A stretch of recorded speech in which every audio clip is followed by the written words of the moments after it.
What is up, mentors collective? Welcome to another awesome episode. Now, listen, if you're watching this and you probably have Instagram, you've been on your phone, you've scrolled, you look up to other entrepreneurs that are doing big things. You see them on their yachts, you see them in their penthouses, you see them on their PJs, their private jets, and you want that life. Everybody sees it and they think that's all entrepreneurship is. That's the end goal.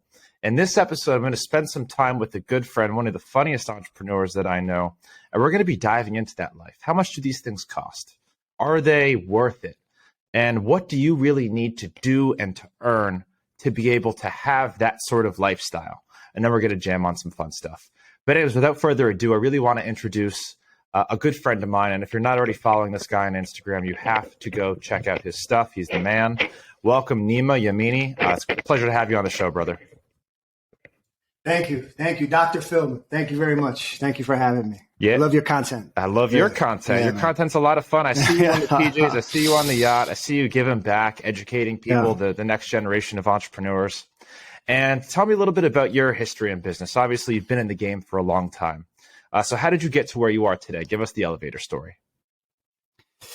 Yeah, so I'm basically turning 42 years old in a few weeks. You look great. And thanks, man. Thanks. It's, and I was just saying this on an IG story where I remember I'm in Paris right now, and I remember coming to Paris, in my 20s and just basically crashing on a sofa.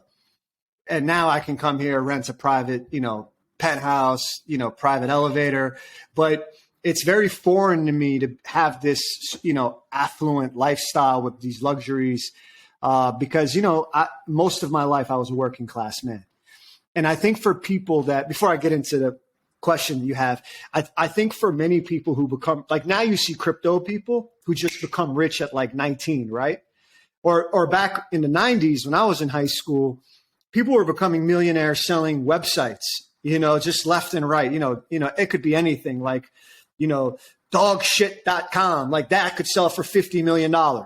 You know what I mean? Like, it didn't matter. Like anything could sell, literally, and now, in the last 2 years, you saw a lot of people make tremendous wealth through crypto, and a lot of people lost money. But it reminds me of how some people become rich right away or through an inheritance. So for me, I didn't really start doing millions of dollars of deals until my late 30s. And at 18, I left college. I got into business. I got into sales, start trying a bunch of different businesses, try to do the music industry in LA. Then I got involved with nightclub promotions in New York City, where I was bringing out fashion models. And I started a promotions business. And 5 nights a week, I just got to, meet some of the wealthiest people in the world, like literally billionaires, hedge fund managers, A-list Hollywood actors, actresses, supermodels, top model agents, top photographers. And from there, I didn't really care too much about how much profit I made. And I didn't know what I wanted to do, but I knew that if I could get into that A-list New York City hierarchy, from there, I would be able to figure out what I wanted to do. And I told myself this when I first got into the nightclub business. And, I'll tell you, I said, after 2-3 years, I'll figure out what I want to do. I ended up doing it for about 10 years off and on. And I used it at night to start doing commercial real estate deals. And I failed at real estate I tried real estate, I failed. Tried real estate, I failed. Tried real estate, I failed. I tried real estate, feast or famine, just keep failing, keep getting back up. But I knew I had that consistent income from my promotions business, bringing out models, which basically just go to castings, get 5-6 models, bring them out to a nightclub, enjoy bottle service. And you're like in this undesignated VIP area where the person next to you in New York City, and this is like the New York City nightclub, they got like a $5,000 table minimum, right? So like you're basically meeting like the lead singer of Maroon 5 or Jay-Z or Leonardo DiCaprio or like whatever. You're in that room, and then the billionaire's son is right there, and just the relationship. I never cared if I made $2,000 in a week doing that. That doesn't go far in Manhattan. Right. I still had a roommate. You know what I mean? I still had a roommate, and I thought I was living comparatively well. compared to my peers in my 20s, but that was largely like a working class existence, considering the circumstances of being in Manhattan. I didn't feel wealthy at all. I didn't feel like, if you make $100,000 and you live in Mississippi, you're living pretty well. If you make $100,000 in Manhattan, bro, that's not really going far. And that's even in 2007. Yeah. I did it for 4 years, brother. I know. Yeah. Okay. So you understand. Oh yeah. It's brutal out there. Yeah. And so basically I was doing the nightlife, I was doing real estate. And then from there, one of the people that I met in the nightclubs used to work at HSBC. And during the subprime crisis, you might remember, in New York, if you were there, I mean, it got wiped out. A lot of people got fired. A lot of people lost their job in the finance sector. It was complete devastation, and he went back to Switzerland. It was my friend. He was working as a hedge fund analyst.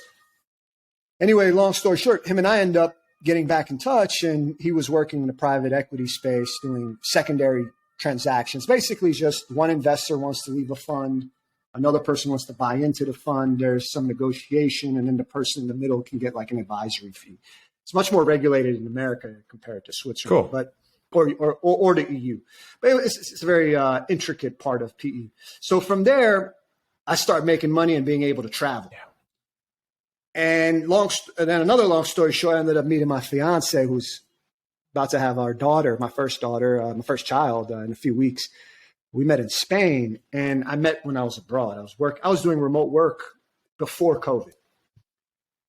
And then COVID hit, and I had basically I was in a position of, do I go to Germany or do I stay in the United States and not be with her? So I came to Germany. I love America. I'm born and raised there. America saved my grandfather's life. I'm sentimental about that country, But so I went to Germany. I live here. I live now I'm in Paris, but I live in Germany about 5 months out of the year. And I live in Miami, Florida as my primary residence. So that's how I got here. And I've been doing finance for a while. And then COVID happened. And then I was, thinking, it's about 2 years ago. I was thinking about, what am I going to do? I was already financially free from having to get a paycheck the next week, the next month. Right. I was comfortable. So are you at a point now where you would say that you are, it became passive income at one point, or would you say you're still pretty hustling on the work, on the company, on the business? What's your lifestyle like? Yeah, it's a great question. So right when COVID hit, I basically had a midlife crisis. It was a little less than 2 years ago. It's 2 summers ago. Tell me about that. Think about it. Yeah. So, COVID, when COVID hit, the restrictions in the EU were strong. Like, it wasn't a joke out here. It wasn't like Florida, It was not. Praise DeSantis. It's 2 planets. Yeah. It's two planets. All right. So when I'm in Florida, you felt liberation. But in Germany, it is, without getting politics, it was locked down. Like, gyms were closed. I gained weight. I take responsibility for that, but it was just strict. And I didn't speak German at all at that point. Now I've gotten better, but I was isolated, point blank. I was just isolated. And I started doing TikTok videos. And I didn't care about making the money. I started doing videos, and then from there, now we are here. So I never thought I would get into social media. I think that really happened because of COVID. And I didn't really care about making money.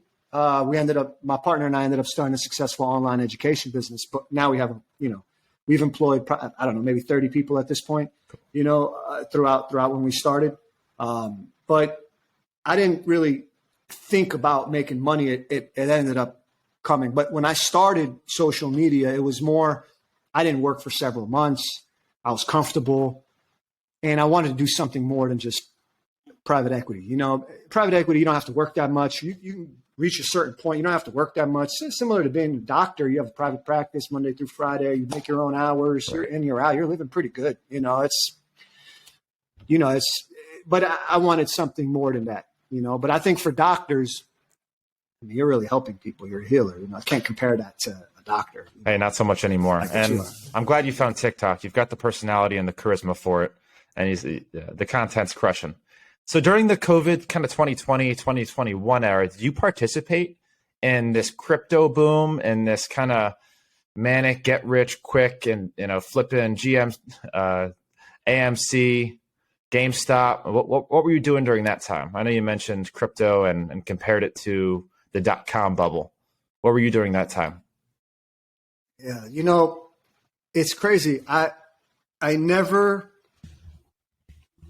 at that point when the crypto boom was crazy and I was watching all these influencers take checks, take the money, it was almost like unconventional wisdom to not do it. Yeah.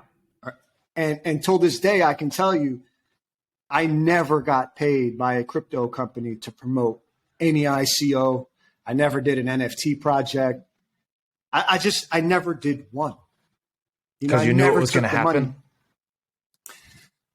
Or had a suspicion? That's a good. I feel that's a man. You good question. I feel like when someone trusts you, yeah, especially like a follower or a supporter, like a patient you have, right? That patient could have gone to any doctor. That patient went to Dr. Vilman because not only did he know you were competent, but he likes you. He genuinely likes you and trusts you. And I feel like if I did that to someone on social media, not that I outsmarted them, it's that they liked me, that they trusted me. And then I just sold them out for a $50,000 check, $100,000 payoff. And I fucked them, screwed them. And then I pat myself on the back. Ha, ha, ha. They're so stupid. Right. No, they trusted you. They liked you. They actually liked you. You know that? That's like they trusted you. They thought the best of you. And you screwed them. I never could live, I'm big on some people can wake up in the morning, lie to you, abuse you, hurt you. And they can wake up in the morning, Dr. Phil, they can wake up in the morning and be fine. Right. If would like more to influencers thought like you would like. So many people wouldn't have lost so much money over the past 2 years with all the crazy pumping up schemes that you've seen with the TikTok and Instagram and YouTube influencers. And I've been a victim of it too. So good on you feeling that sense of responsibility to your followers. I think more influencers should kind of follow your lead on that one. Kudos to you. Thanks. Absolutely. Thank you. Thank you. It took me a while to realize this. Maybe I guess you could call it a fallacy. I don't know, but this idea that if someone screws me over, they can't look at themselves in the mirror the next day. Yeah. And I realized that there are people who can screw you over, wake up in the morning and think you're the sucker. It was your fault. And they did nothing wrong. And they're no shame. I'm not one of those people. Right. They say not financial advice, and then they can say anything that they want without any responsibility. Man, I'm with you on that. Yeah. Like some people, I think it's important that I want to be happy more than wealthy. So, it's like if I wake up in the morning and I have to look at myself in the mirror, knowing I screwed someone over, I would be miserable inside. So it's selfish that I do this. It's actually selfish. I make it sound like altruism. But the truth is, I'm just not wired like that. Oh, yeah. To do that. And I never took it. I never took any crypto NFT money. And now it turns out, in hindsight, it was the right thing to do. Yeah, you probably saved people their fortunes. I mean, who knows if you would have pumped something, who would have gone all in on something, spent all their savings on it. So keep up the great work with the content. Thanks. Let's dive into some of the fun stuff that I mentioned earlier on in the episode. I've seen you on the PJs, on the yachts. Is that a new thing? How long have you been kind of living that lifestyle, doing kind of those aspirational things that entrepreneurs all want to seem to do? That's a good question. I think because I lived so long as a working class man, it was very hard for me to start doing anything like that. Right. It wasn't like as soon as I made money, I started doing it. It was more like out of a state of paranoia. Like, do I have enough money to cover my rent for the next, or mortgage, or do I have a mortgage, but do I have enough to buy food for the next 20 years? Like it's a level of like, oh my gosh, I got a little bit of money. I don't want to lose it now. And we see what's happening with inflation in the United States. Germany's not that much better, but it is, once you get it, you work so hard to get it. I'm sure you understand as well. You're a successful entrepreneur yourself. Once you get it, it really evolves your thinking. And this is my experience. It's evolved my thinking on taxes. It's evolved my thinking on governance. It's evolved my thinking on what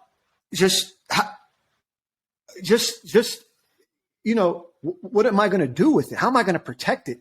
Things I didn't think about before. When I didn't have money, I couldn't think about, I'm going to make a angel investment, a $50,000, $100,000 angel investment. And I know it's a high risk, it's going to fail. Okay, let me make 30 of these, for example, right? I wouldn't even think like that because I didn't have the money. But then once you have the money, you start thinking the fear of, oh my gosh, inflation. Look what's happening in the United States. The country looks like it's about to explode in a civil war. Germany has high inflation, so I can't run there. Screwed there. Heck, in Germany, you got over 200 banks where you pay them to put your money there.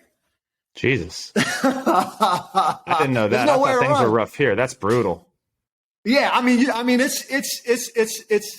the civil dynamics, I would say, is much more calm, but there's nowhere to run at this point. This has infected the whole globe.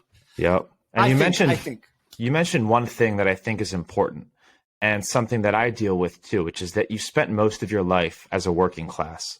So arguably you grew up with a healthy concept of money. A dollar meant a lot to you. You didn't grow up with some trust fund. The value was there. You understood it. And I'm kind of the same way. I grew up working as a collections agent. I worked my whole life. And now that I have money, it's like, all right, what do I do with it? And I feel guilty spending it frivolously, doing things that I know I don't need, even upgrading to like the bigger seats on an airplane. I feel a little bit of guilt in, and I shouldn't. I don't even notice it in my bank account, but I feel exponentially more comfortable. Did you ever feel that when you spent money on, say, chartering a yacht or chartering a private jet? What is that like mentally for you? It's one of these, it's interesting you say that. I think anyone who came from nothing, my parents were immigrants. My family's from Jerusalem, in Israel, and Iran. So, I'm like, I really did not have, we lost, they came, if for anyone that started from nothing, when you hear another person who really started from nothing and they tell you, okay, now I have some success. I became a millionaire. I became a multimillionaire, right? There's something about when you sit down with that person, you don't know what it's like unless you actually experience that. That's something very hard. That human experience is very hard to fake. So when you just say to me right now, like, man, and I got in business class and I upgraded from coach economy to business class, it conflicted with your principles, your values, your mindset of what helped you get there. And it was like a paradigm shift for you. It sounds like, now it's a whole new paradigm. Like, oh, I can afford this, but you're still stuck in that former paradigm, right? Same thing with me, man. Same thing with me. I flew Lufthansa business class from Miami to Frankfurt, and even for me, it's like I almost get shaky. It's like because I'm like so scared I'm going to go back to losing everything. And another thing that I found to be true. Please tell me if you had a similar experience. But like initially, you just want to have money. You want to have financial freedom. But then once you have it, that paranoia of losing it is strong, man. You tell me. That's my experience. It's like, it's not like, oh, it's peaches and roses. It's like, no, now you got something. Are you going to lose it and then go back? Am I going to go back to working at nightclubs till 3:00 in the morning in New York City and then going and chasing models at the age of 41 years old? I hope not. You know what I mean? It's definitely there for me too. And I think it's there for a lot of people that have come from our backgrounds.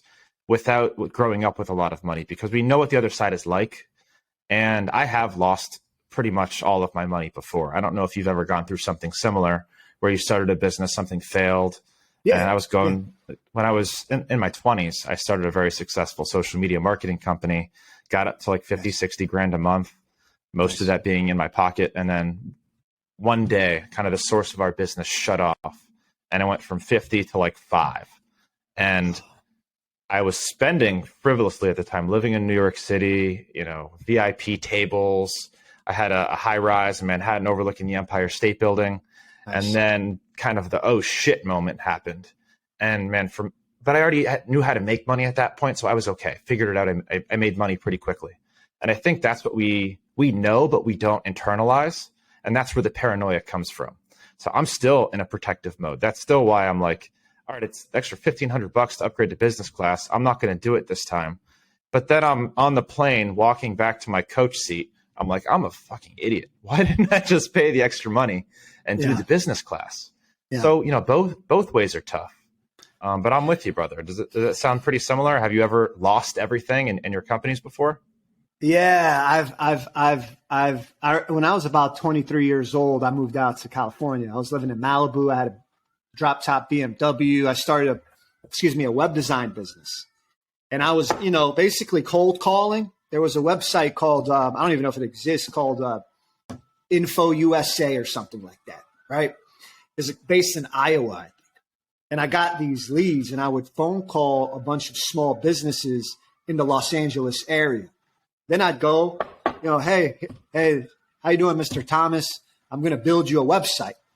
Excuse me. Now, this is around 2003, mind you. This is not now. Like back then, it was it was too late to do web design. But so basically, what I would do was simple. I would sit down. I had a nice laminated pamphlet.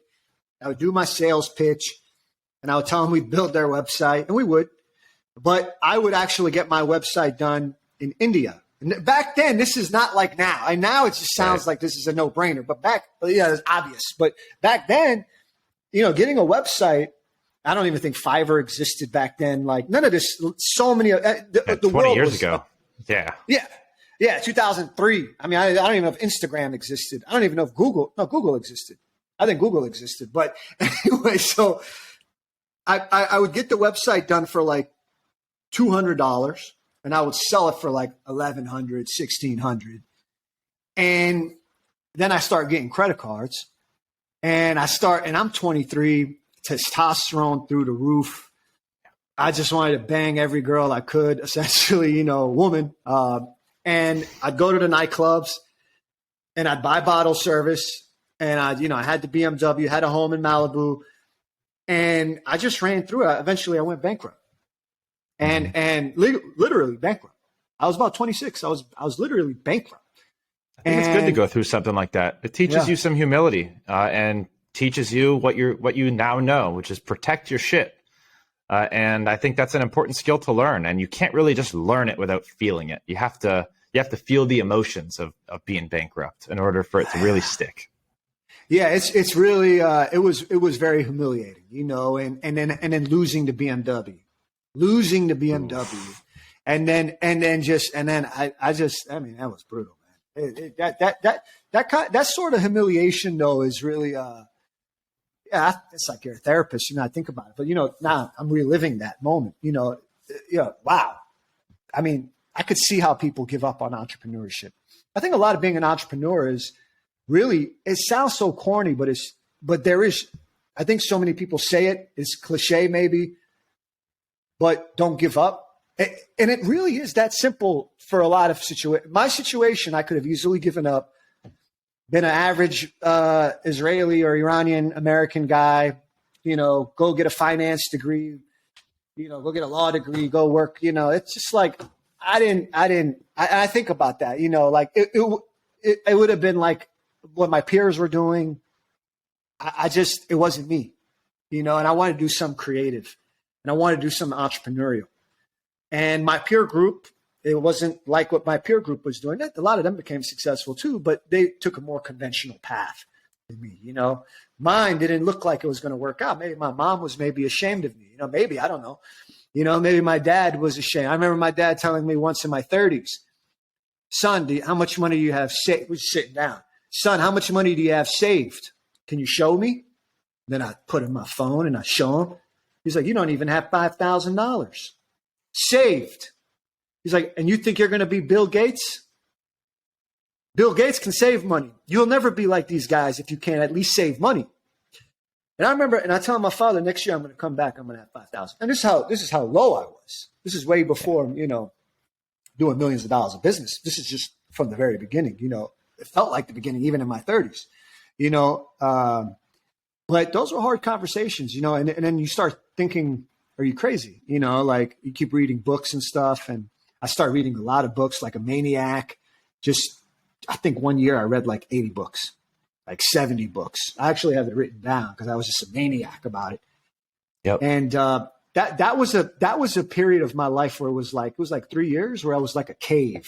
Like I didn't really make more money, but it was just like that was really like my college, going to the Mulberry Street Library. You have to grow into a bigger person if you're going to do bigger business and make more money. And it sounds like that's what that was for you. So Yeah, man. The Mulberry Street Library in New York City, that for me was really that was really my alma mater. That and Amazon.com ordering books, used books, get a discount, Those I love really that. I love that. Yeah. I think having a few years, like a few years for people that learn, like my parents are college graduates. I'm not. I left college, but I think, if you can learn well in a classroom, great. I can't, like some people can, like my brother could, I just don't have that ability, so for people who can't, I wish there was a program in America that said, okay, you know what? We're not going to give you a federal grant to go to college because you're going to waste everyone's time. You're going to distract the other students. The teacher's not going to want to talk to you. And it's just going to be a poor ROI. But we'll give you a federal grant. We'll give you something to go study on your own for 2 years. And, you have someone that's going to do some sort of compliance, but you're very off on your own. And I think that would help a lot of entrepreneurs, but I also think that would help a lot of future innovators, inventors, because I like, you can destroy someone's self-esteem, in that setting, especially someone like me, man. My family's, my uncle's a professor. It's just like, it was highly academic. I didn't go that route. I didn't do well there. It was like, no matter how much, it was like a screwdriver as an instrument, but I needed a hammer, and it was frustrating. Yep. It's like everybody in the peer group was doing great in college, school, but me. I could talk to you all day about educational reform.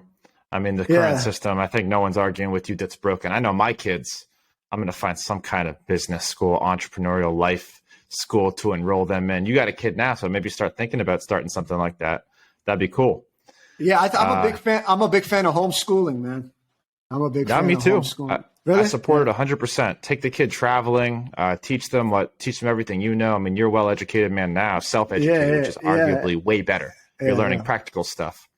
Yeah. All right. So I talked to you a little bit before we started this episode and learned a little bit about your lifestyle, how you prefer to charter instead of purchase the yachts, sorry about that. the private jets. No, you're good. So first I'd like to ask kind of why. What's the benefit of chartering versus owning? Okay, it's a great question. So when you look at a private jet, okay, first of all, I mean, I'm just giving like a simple rundown of why many people would prefer to charter rather than own. When you own, you have maintenance. You have to pay fees just to put it at the airport. You have pilot, you have staff, you have fuel. Look at fuel costs. Crazy. You have all of these expenses. But when you charter, unless you're doing it nonstop, you're probably better off chartering. So for example, you can charter a Pilatus, like it's a small plane, twin prop. You can get that for about, let's say, $8,000 an hour. That's a good regional flight. You can go. You live in Petersburg, right? St. Petersburg, Florida, Tampa Airport. Yeah, that's a beautiful place. Yeah, I was out there recently. Yeah, they have a private airport out there. They do actually. Yeah. I was there, and you could go from Tampa, let's say, to Bahamas. All right. you do it once a year. You do it once, two, three trips a year. You're much better off than buying a $4 million plane, or a $10 million plane. Same with the yacht. You're paying money to put it, let's say, in the marina. You're paying money for maintenance, the crew. People sleep in the yacht. I think that's why I prefer to just charter it, because it's a waste of capital. Unless it's like, okay, you have a big corporation, you have a bunch of employees, you're going to write it off and you're using it to entertain guests. You have a lot of executives that will need it on a weekly basis too. You're doing regional travel, and it's just something that's going to be used, and you're doing sales calls and you got executives. Then I could understand you're really using it. Other than that, I think you're better off just flying, commercial. Personally, I prefer flying commercial only because of the fact of safety, because I get paranoid and I get anxiety when the turbulence hits. I think commercial jets are safer. But why? But if I'm only going to use the private jet or private plane for a few trips, why own it and tie up $5 million of capital, $10 million of capital, and then even when you get there, you start to see. So you have levels. Anyone that charters planes knows what I'm about to say. If you could think you're wealthy, and then you're like, all right, well, I'm going to get this private plane. It's like a twin prop. Right? All right, cool. You're like in that $2 million, Atmos level. Then you got like light jet, medium-sized jet, heavy jet. It's and every level you go higher, you're looking at a much more expensive hourly cost. So it can go from 8,000 to like 40,000, like real fast. So even now, this is something that like people that do this will understand, similar to like a Rolex watch or a Patek Philippe or Audemars, right? Like people that collect watches, they can say, oh, okay, well, that's a vintage Rolex. Or, oh, that's a Patek Philippe. Oh, that's a Daytona. Oh, that's a Submariner. Like the watch collectors can tell, right? I don't collect cars, for example. They don't do anything for me. But there's guys that they know everything about a Ferrari, Lamborghini, Bugatti, Mercedes, BMW. I'm fine with an Audi or a BMW. I don't care. It just does nothing for me, But there are people who love it. They can break it down. Same with watch collectors, same with art collectors, same with yachts, same with planes. So like, for example, when I'm rocking a plane in one of my videos, I'll be honest, like I'm not getting a heavy, big size jet. I can't afford that. I'll be honest. I can't. Can I afford a light one? Yeah. Can I afford a twin prop? Yeah. But that's me, and that's when I realized, hey, you can show off on TikTok with a bunch of 20-year-olds, but hey, man, I'm not really that big of a CEO either. I mean, right. I get humbled. I remember being in bed 2-3 weeks ago telling my woman, like, dang, I was feeling really big showing off in front of social media. And I was just like, I'm actually such a small CEO, because Elon could just get the most expensive one. I remember when Trump was running for his presidential campaign, it's so subliminal. You don't necessarily, you subconscious, like you understand that's a big jet he has. Right? You understand that's massive compared to a small one, but it's really for the people that also do it. And they see, wow, he had a big ass jet. Like, it's just like, wow, that's like the gaudiest of the gaudiest, same with like someone that's renting a yacht, chartering a yacht, and they're getting a massive one. It's just, what are you going to do? Get a $200 million yacht? I can't afford a $2 million yacht. Yeah, I go charter a $5-10 million one, feel pretty good in front of TikTok and Instagram. But let's just be, I'm not a billionaire, It's funny. Yeah. People hear millionaire, billionaire. The difference between a millionaire and a billionaire, when you see what $1 billion gets you versus what $1 million gets you in terms of lifestyle, it's just absurd. Yeah. And it's hard for people who aren't in the jet world to fully appreciate the difference, but man, is there a difference. Man. I remember, man, is there a difference. Yeah. So it's about $8,000 an hour to charter a twin engine private jet, a basic one like that. Cool. You do that about once a year. That's actually very reasonable. That's good for people to know that, what does it cost? 20, 30 grand for a reasonable trip once a year? That's not that bad. What about the yachts?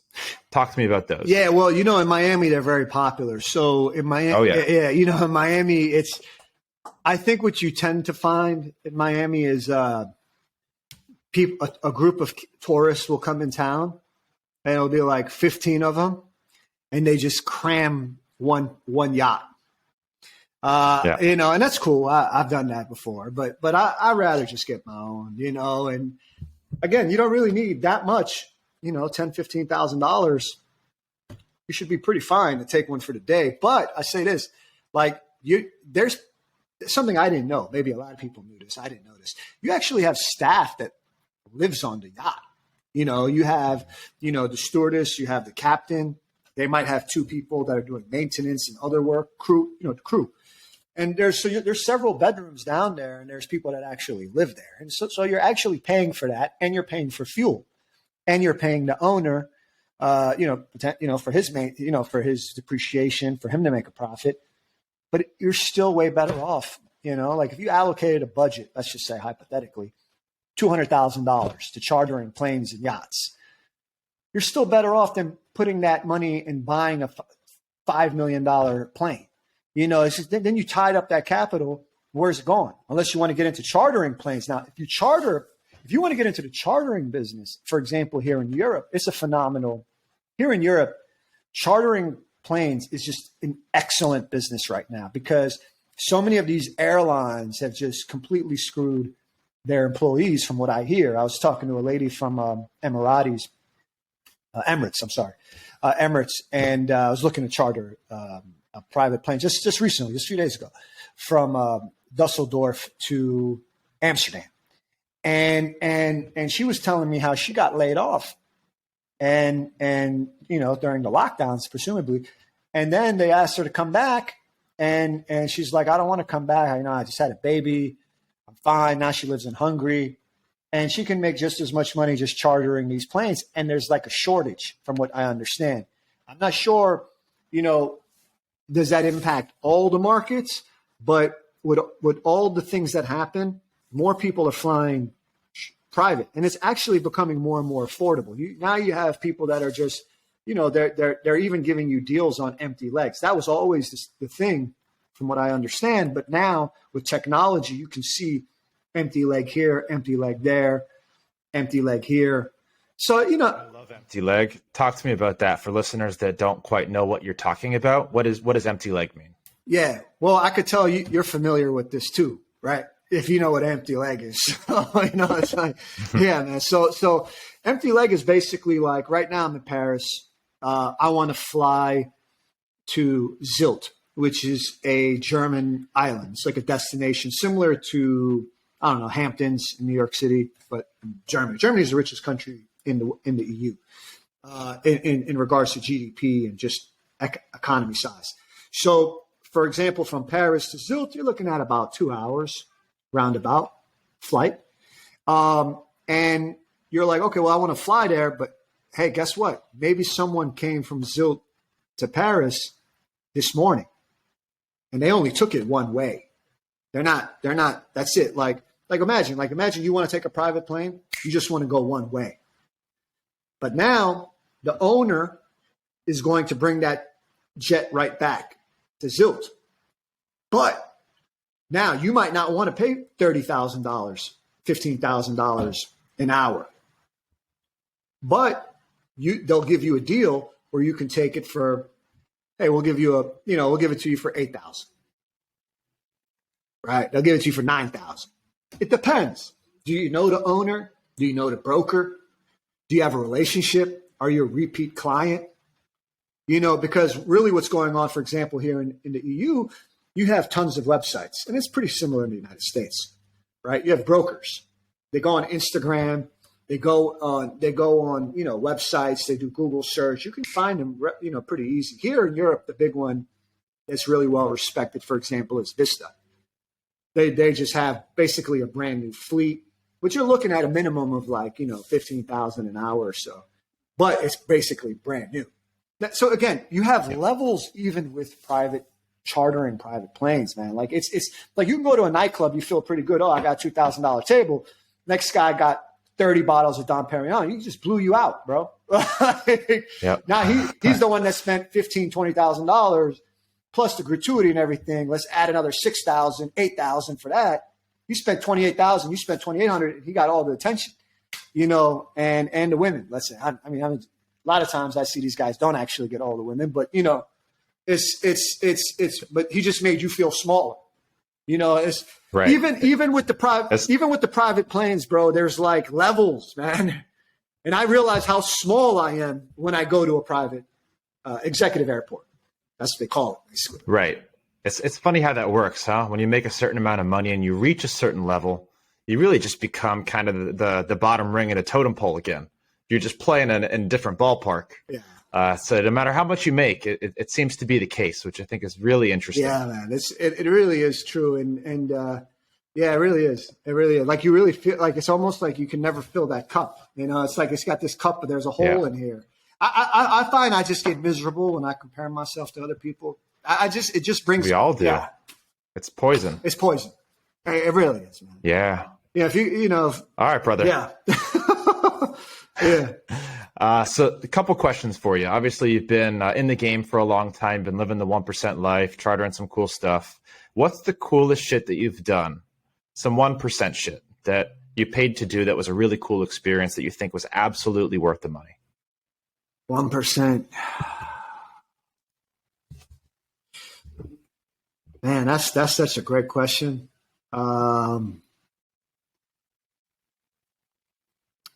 You know, I would say just, you know, being able to, man, that's such a good question. You got me, man. You got me. What's one thing? You could take a second, think about it. We'll circle back at the end. Yeah. Thank you, man. Thank you. That's a really good question. Yeah. Cool. I'll give you some time. In the meantime, I know you wanted to ask me a few, so which is we'll do a fun little role reversal on the podcast. I love it. Yeah. All right. What questions you got for me? Let's jam. Well, I know you're a doctor, medical doctor, and you like fitness, I can tell. So here's my question. Sure do. If you're someone that weighs, I don't know, let's say 180 pounds, okay, but you want to get down to 170 and you want to reduce your body fat percentage from 14% to 7%, okay? Or is that, okay, so here's my question. Is it easier to go from 14% to 7%, or is it easier to go from, let's say, 180 pounds to 170 pounds? Is it easier to get leaner, or is it easier to get a lower body fat percentage? That's basically my. Sorry, as you can hear, the dog just started barking a little bit. All good. All right. So the question. Oh, sorry. Yeah, it's all sorry, good. everybody. All good. Moses, if you haven't met Moses, he's my golden doodle. I'm sure you've seen him on the social media. Yeah. All right. So the question was, is it easier to get leaner in terms of percentage, or is it easier to lose the weight? I mean, if you're at a point where you're not an obese person and you're looking to lean out, those numbers are probably going to move together, right? Unless, for example, you lose a bunch of fat without putting on any muscle. I actually, is it here? I have a body fat scanner from Bello, and that is what I use to track my physical progress in terms of weight loss, fitness, nutrition, muscle density. So that's actually a much better metric than using the scale, because the scale just tells you how much you weigh. It doesn't tell you the composition, what's going on internally in your body. So it's actually a pretty affordable device, really easy to use, takes about a minute. And the information that you get from scanning your body fat percentage is much better than your mass on a scale. Because as you know, muscle weighs more than fat. Our water content in our body fluctuates day to day, but you can't really trick a body fat scanner. So I'm going to say what's better is tracking your body fat percentage. You're going to look for steady decreases in body fat. 7 is going to be a little tough to get to. That we're talking bodybuilder status. They're in like the 4 to 8 range. I right now sit at like 13 to 15% body fat, which I think is a really good, healthy range for an adult who's in good shape. Yeah, because I feel like I've lost weight myself. I'm trying to lose the weight I gained from during COVID, but I feel like my body's gotten much more muscular.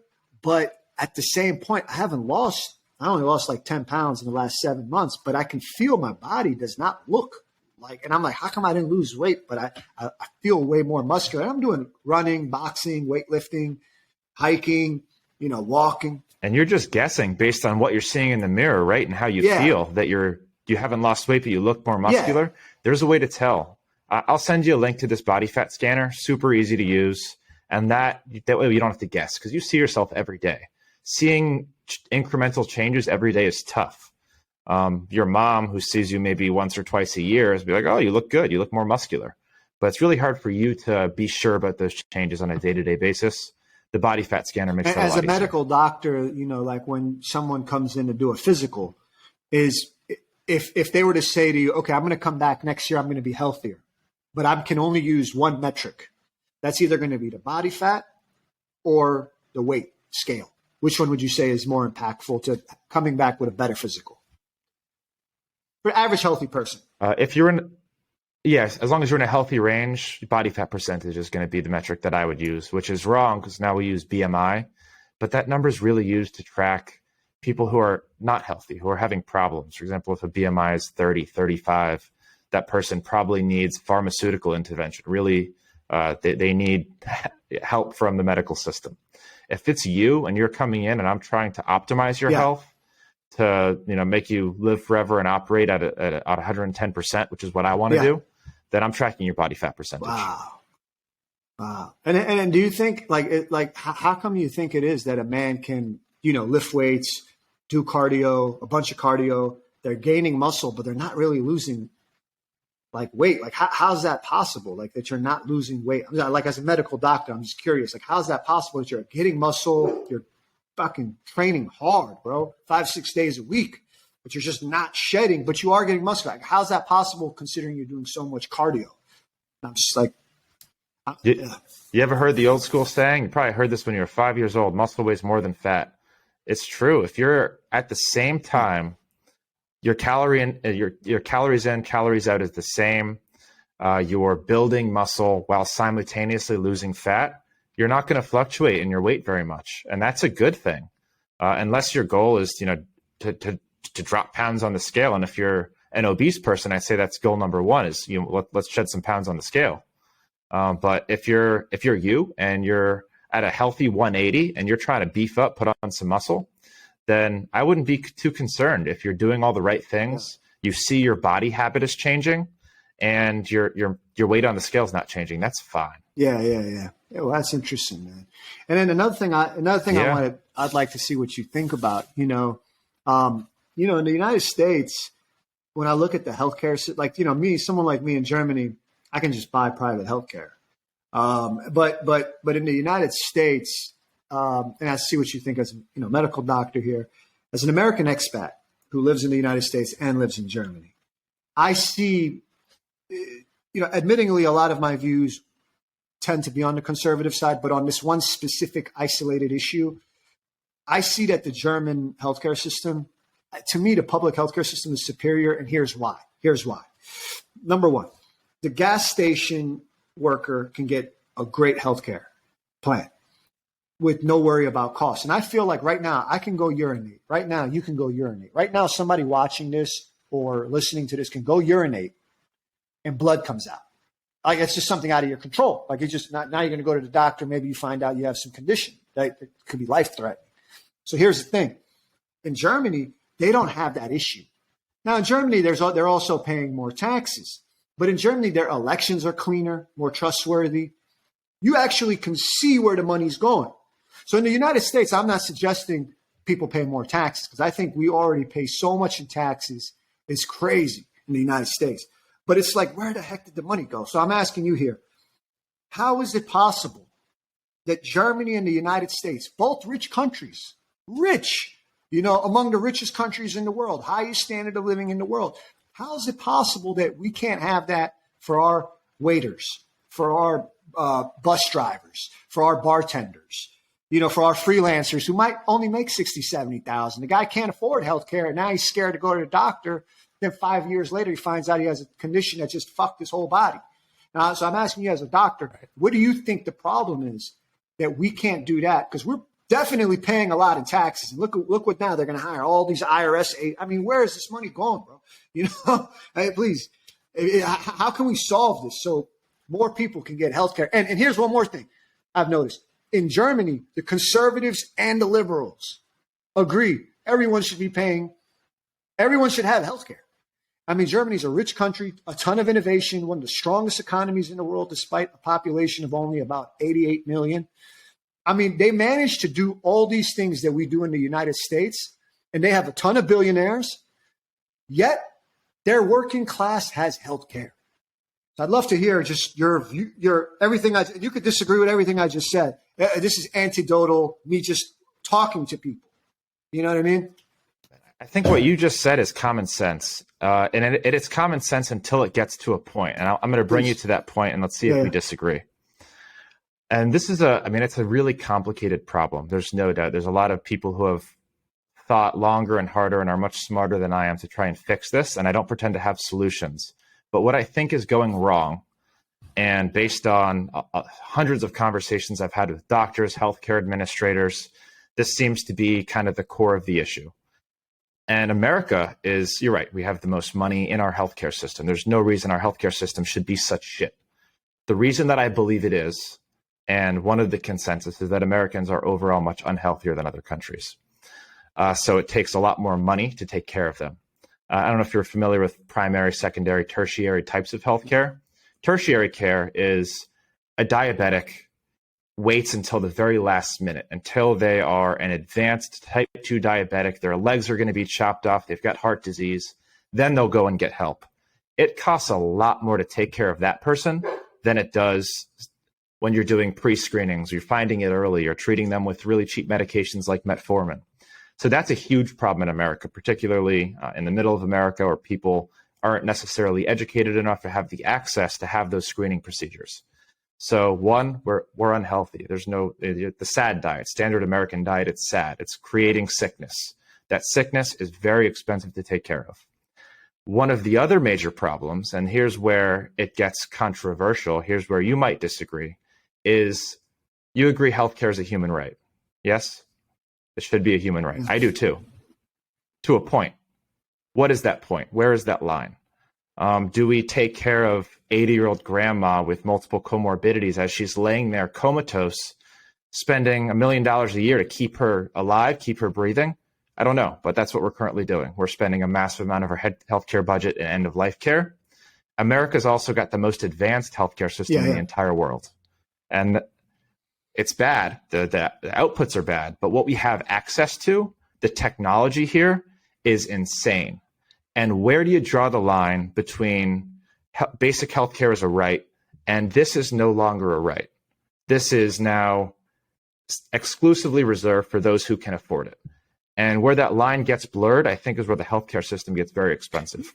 When you're paying for transplants or gene editing technology or very expensive anti-cancer drugs, it's a tough one. It's a tough one to cut that off and say this is no longer a basic healthcare human right. This is something that is a privilege that you have worked to be able to afford. Because as healthcare gets more advanced, as technology gets more advanced, this is going to be more of a problem. And I don't have the answers to solve it, but it's a tough one. Yeah, it's interesting. Like even despite the fact that I agree with you. Like I think basically a lot of people would agree when you say America's medical care is the most advanced on the private side. But when I talk about public healthcare, like right. Canada, Germany, the way I rationalize this is, in Germany at least, it's just a more trustworthy government. Like the insurance company cannot rip off the people what I would say is ripping off the people the way they do in the United States. I mean, these people. The insurance business and the pharmaceutical business have their hooks so far into the healthcare system, and I don't know how to get them out. But I agree with you. It's a massive problem, not just here, but abroad too. But especially here, the cost of medications, the way the insurance system works, the privatized insurance system, it's crazy. And you're right, that needs to be reformed. And I think that's going to come from a government level. But again, that's a tough problem to solve, because once you start trying to come up with solutions, they pretty much all fail. And we've had these conversations like, okay, just like all public insurance, no more private, or all private. Let them compete. The ones that Put limits on the pharmaceutical company and what they're able to charge. Now they can't innovate. It's tough, man. It's tough. Yeah, I understand that. As an entrepreneur, I understand. You don't want to discourage strifeful innovation. And they're lobbying like crazy. They spend millions, hundreds of millions of dollars lobbying the government so that we don't do this. I mean, look at TikTok. TikTok, the Chinese Communist Party, which, ByteDance, which owns TikTok. I mean, they're even lobbying. I mean, I don't know how, and some of these guys like Trent Lott, without getting too far into politics, a Republican. I thought to myself, like, wow, I thought politicians could be not trustworthy people. But I'm like, wow, even Republicans were take money from ByteDance, the Chinese Communist Party, bro, to lobby on behalf of TikTok. Like, it just blows my mind. You mentioned DeSantis. He's gone pretty bold recently with the CCP propaganda in the school, which I was just so happy. I was wondering, what did he think about that? And I was just so relieved that. Yeah. You know what's even crazier? Coming from the medical world and a formal medical education, how far they have their hooks in what we learn and how we practice medicine. Certain things they don't even teach us. They won't teach us. And if you learn about it, they shoot it right down. We get several hours in nutrition and like 100 hours in neuroanatomy, stuff that we're never going to use. And all of the prescribed treatments, the way to talk to patients, it's all from the pharmaceutical companies and from it's the biggest business in the world. And kind of the same thing is to be said about regenerative medicine and all the research that's going on and coming out. All of the research that we're supposed to practice by and preach and live by is funded by by big pharma. So what do you really believe? And I know we talked politically briefly. It's when there's money, when there's a financial incentive for something to be a certain way, I kind of just assume that's there. There's a financial incentive to not teach us nutrition. There's a financial incentive to teach us to prescribe this instead of try a diet first. And that's one of the reasons that I formally left and don't plan on going back to traditional medicine ever. But there's a really interesting field in regenerative medicine where I think this is all we're figuring it out very quickly. And there's a big private sector of medicine forming.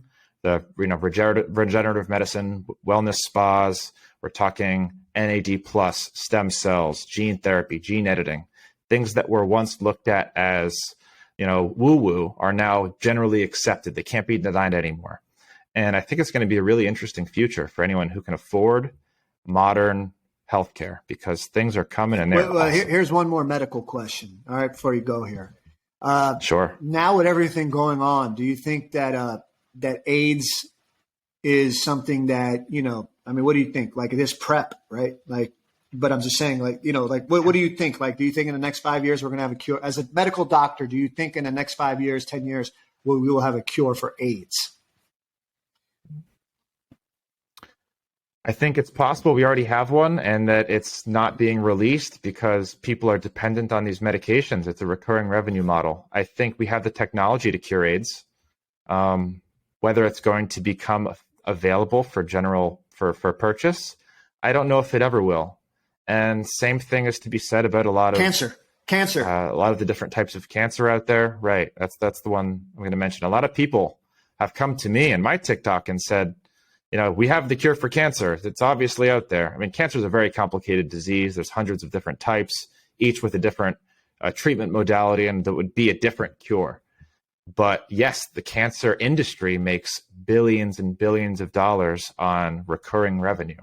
And if we were able to cure cancer formally, all of the different types of cancer, at least most of them, there's a big financial incentive for that not to happen. Do we have the technology? Yeah. Could we do it in the next 10 years? Hell yeah. But will we? I don't think so. I really don't. Not as long as the business lives. How about the fact, though, the person that finds the cure will make a lot of money? How about that? How would they stop him? Like, if he had a cure, would they just find a reason to say it's not working, or how would they And this is where the conspiracy theorists come out to play. In order to prove that you have a cure, you need to go through clinical trials and prove that cure works and that it doesn't have any nasty side effects. That clinical trial process is heavily regulated. So I don't know how many things have been bought and crushed or never even made it to that stage. But this is where the conspiracy theorists really run wild. And to be honest, it's a conspiracy theory until proven otherwise. But I believe a lot of these things have been bought, crushed, or just never seen the light of day. There's cases of a lot of these inventors and innovators being murdered or mysteriously dying. So it's a scary world out there. I mean, it's the biggest business I believe that exists is healthcare. There's so much money that goes through it, and that money is put to good use in keeping that business alive. You know, it's the drug business. The drugs. Yeah, it's a crazy world. All we can do as entrepreneurs, as people, is I think I asked you earlier, what was one of the coolest things you can do in the top 1%? In the next 10, 20 years, my answer is and will be, keeping myself feeling young, looking young, and biologically young for as long as I can through all of these different treatment modalities that exist and that are coming out very rapidly.